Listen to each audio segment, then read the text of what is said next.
apa yang ditentukan oleh Allah Subhanahu wa taala.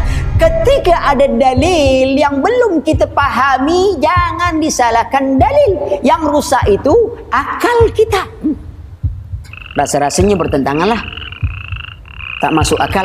Dari mana saya katakan tadi? Dari mana Anda mengatakan tidak masuk akal? Tidak masuk akal. Apa saja semua masalah dunia ini masuk akal. Cuman ada yang bisa dicerna oleh akal, ada yang tidak bisa dicerna oleh akal. Hanya saja manusia ketika tak bisa dicerna oleh akalnya, dia bilang tidak masuk akal. Itu yang jadi masalah. Allah berikan kita akal bukan untuk mengotak-ngatik syariat. Allah beri kita akal untuk menerima syariat, lalu berfikir bagaimana cara menjalankan syariat. Itu dia gunanya. Bukan ngotak-ngatik. Maka itu dunia pengetahuan dulu berkembang. Kenapa? Karena orang Islam menerima syariat, lalu mereka berfikir bagaimana memudahkan mereka mengamalkan syariat. Muncullah penemuan-penemuan. Karena akal manusia itu sangat kecil.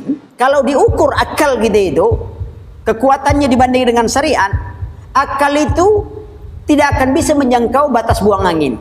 Antum sudah beruduk, tiba-tiba buang angin. Antum mau sholat, apa yang dicuci? Apa yang dicuci? Anggota wudhu atau tempat buang angin? Menurut akal, apa hubungan muka antum dengan buang angin itu? Tak ada hubungan yaki. Kenapa antum tak cebok saja begitu langsung antum sholat? Lihat. Lalu kita katakan kepada mereka, kalau masalah buang angin saja, akalmu harus tunduk pada syariat. Lalu bagaimana dengan masalah dunia yang demikian besar, antum mengandalkan akal? Bukankah Allah sudah sebutkan, wa in tanazatum fi syai'in farudduhu ila Allah. Kalau kalian berbeda pendapat tentang sesuatu, kembali kepada Allah dan Rasulnya. Lalu engkau katakan kembali pada akal. Lihat, akal tak bisa melampaui masalah buang angin. Masalah buang angin saja, akalmu harus tunduk pada syariat. Ada pohon besar, ikhwan. Pohon besar itu disuruh seorang menebang pohon yang sangat besar. Di situ ada kapak, ya. Di situ ada senso. Lalu kata si A, kita pakai senso biar cepat urusan. Tapi kata si B, apa guna tenaga yang dibagikan Allah? Kita pakai saja kapak. Kira-kira mana yang gila antara dua ini? Si A atau si B? Yang mau motong pohon besar dengan kapak atau pakai senso? Pakai kapak. Sekarang masalah dunia yang demikian besar, Allah katakan kembali kepada Allah dan Rasulnya.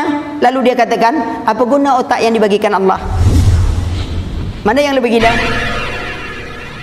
Lebih gila yang mau kembali kepada otaknya, nunjukkan dia tak punya otak. Fungsi akal yang diberikan Allah kepada kita adalah untuk menerima syariat, lalu mencari jalan bagaimana kita bisa mengamalkan syariat, bukan untuk mengotak-ngatik, bukan untuk syariat.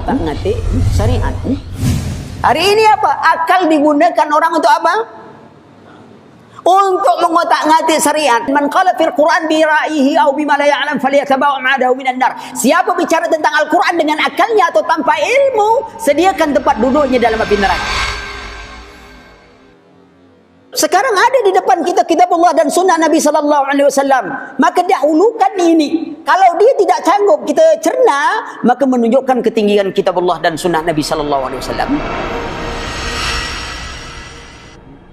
Tak bisa pikirkan gimana bentuk ini, lalu tak bisa. Tunduk kepada syariat.